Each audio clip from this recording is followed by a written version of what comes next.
Fala pessoal, tudo bem? Bem-vindos a mais um vídeo do Café e Pensar. E hoje nós vamos iniciar um formato novo aqui no canal, que é o React. E hoje eu vou reagir a um vídeo de alguém por quem eu nutro um profundo respeito, que é o grande, queridíssimo mestre Luiz Saião. Fica comigo até o final para refletirmos e aprendermos com esse grande referencial para a teologia evangélica brasileira.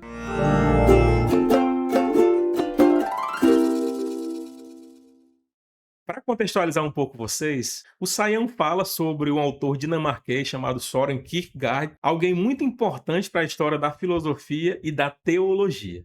Por eu já estudar esse autor no mestrado, eu achei interessante trazer aqui para o canal. Esse foi apenas um breve contexto. Vamos agora para o vídeo.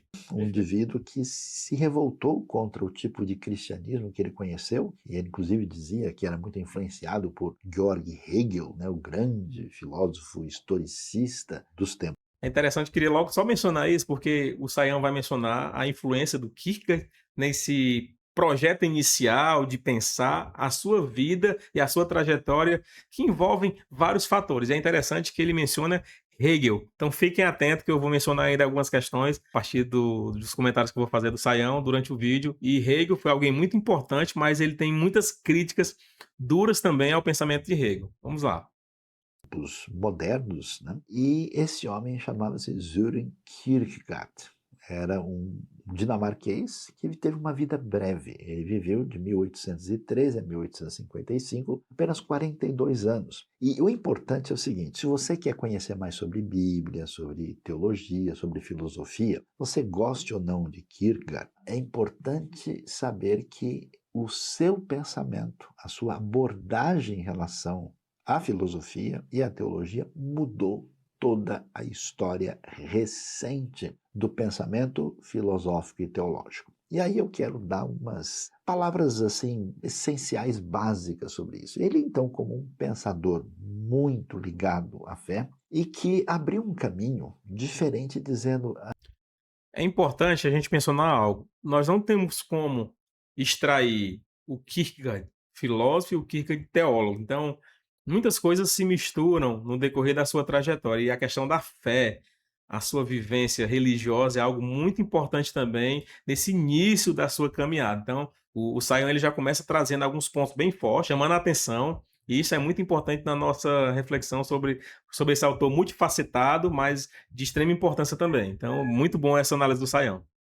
A gente precisa conhecer a riqueza do indivíduo, do papel da subjetividade na hora de lidar com a fé e as coisas ligadas à relação com Deus. Então, Kierkegaard, por exemplo, acabou dizendo o seguinte: olha, a razão e o saber científico não têm validade para entender ou explicar a existência humana, o sentido da vida. E assim ele valoriza intensamente a experiência, e a experiência vista em relação àquilo que é o mais dolorido, da condição humana. E então, valorizando uma outra dimensão de como lidar com a fé, ele deixou muitos escritos que até hoje são muito apreciados e usados na academia no mundo todo.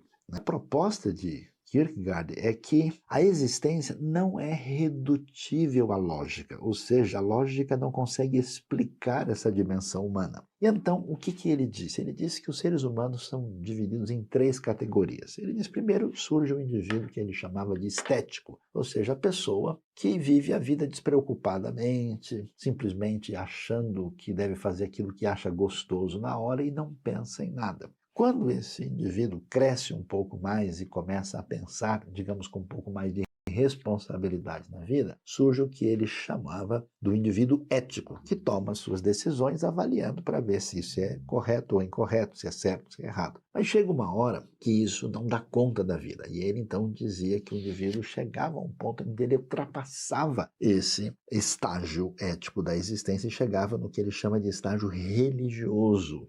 É interessante que o Kierkegaard, ele, em várias obras, muitas obras dele, nós encontramos esses estádios ou estágios da existência, que tem alguns autores que gostam de utilizar a expressão níveis, fases, e aí é interessante que esses estágios que Kierkegaard vivencia na sua existência, na sua vivência. Eu entendo que nós não podemos analisar a partir de alguns autores e pesquisadores de forma cronológica, não é como se quando para um estágio, inicia-se o outro. Então, nós não podemos ter essa percepção de analisar separadamente. Então, é importante a gente mencionar isso. O Sion ele traz essas questões muito objetivas, né, sobre a questão dos estágios da existência, mas sabendo que não podemos analisar necessariamente numa ordem cronológica ou então de graus de importância, né? Lógico, o Kierkegaard vai dar uma ênfase muito interessante também a esse estágio religioso, né, essa fase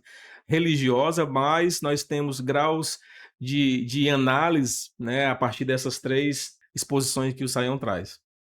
Que seria uma dimensão além da mera escolha ética. A individualidade do homem se manifesta na condição da fragilidade, da limitação, ou como Kierkegaard chamava, da condição pecaminosa do ser humano. Então ele diz: o pecado gera angústia, que leva a esse desespero inescapável. E a saída desse dilema é uma fé, mas não uma fé no sentido de uma mera declaração doutrinária ou de uma mera aceitação de certas referências explicadas de modo abstratas, mas não, é uma fé subjetiva em Deus e uma fé apaixonada. Então ele vai dizer coisas assim curiosas, por exemplo, que a verdade é subjetividade.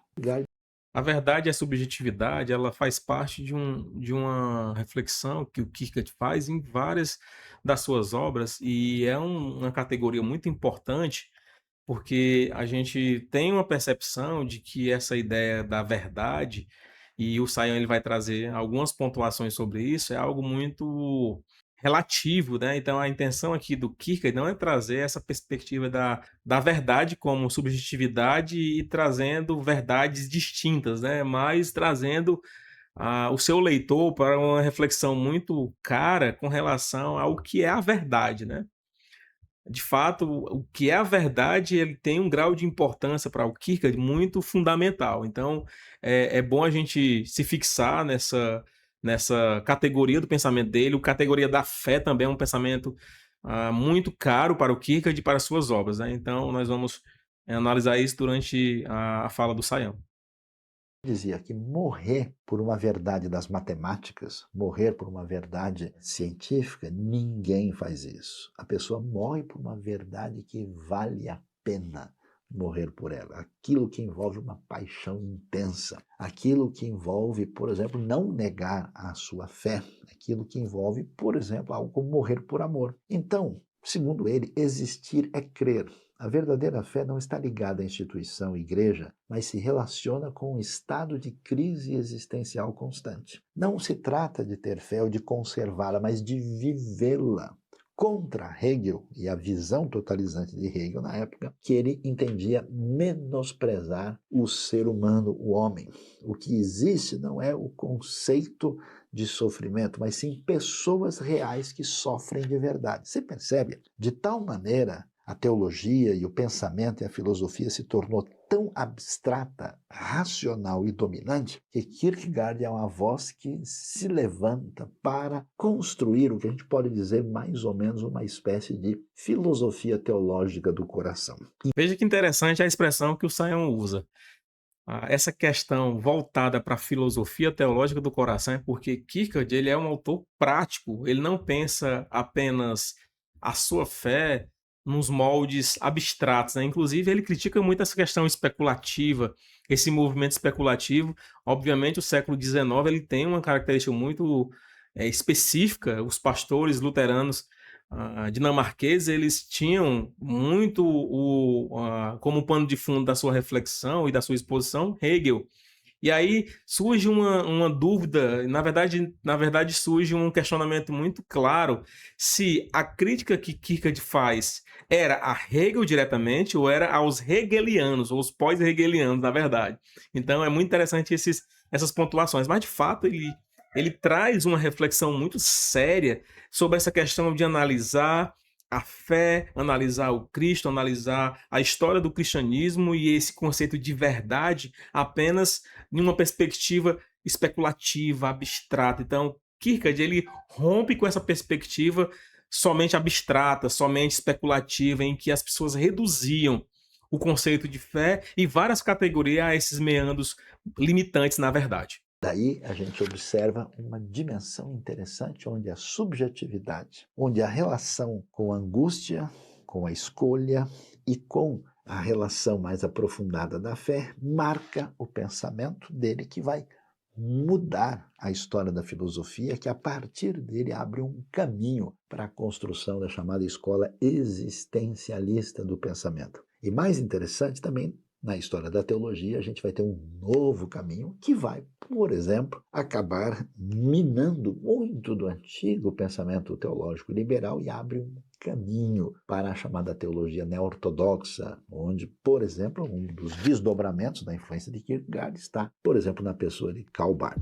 O Sion termina mencionando algo que acredito que trouxe uma riqueza na sua exposição sobre esse assunto, que é mencionando a influência de Kierkegaard na vida de um teólogo que tem uma importância fundamental, o maior teólogo considerado do século XX, que é Karl Barth. Então, Karl Barth, ele se vale muito das ideias de Kierkegaard, assim como outros vários autores, né? Aqui o Sion também menciona durante o vídeo que Kierkegaard ele influencia muito o que se torna depois essa escola existencialista. Muitos autores importantes na história da filosofia, eles abstraem o pensamento de Kierkegaard e fundamentam perspectivas filosóficas a partir de diversos prismas. Obviamente, você não pode dizer, como muitos atribuem, Kierkegaard ser o pai do existencialismo, porque o existencialismo é algo a posteriori, né? Então, Sartre, Heidegger, Merleau-Ponty, dentre grandes pensadores da filosofia, eles se valem das ideias de Kierkegaard, mas Kierkegaard ele não foi o pai do existencialismo, né? Nós não podemos usar essa expressão. Então, ele teve uma influência muito grande, uma influência muito importante. Eu espero que esse React tenha servido de incentivo, de motivação para você pesquisar, ler mais sobre esse autor tão rico, tão especial e tão fundamental para a nossa reflexão. Vou deixar aqui na descrição os links de livros para você acessar, para você comprar e que você possa continuar acompanhando os nossos vídeos aqui. Deixe o seu like, se inscreva no nosso canal, ative o sininho das notificações para que você possa receber em primeira mão todos os nossos vídeos. Até o próximo vídeo, pessoal!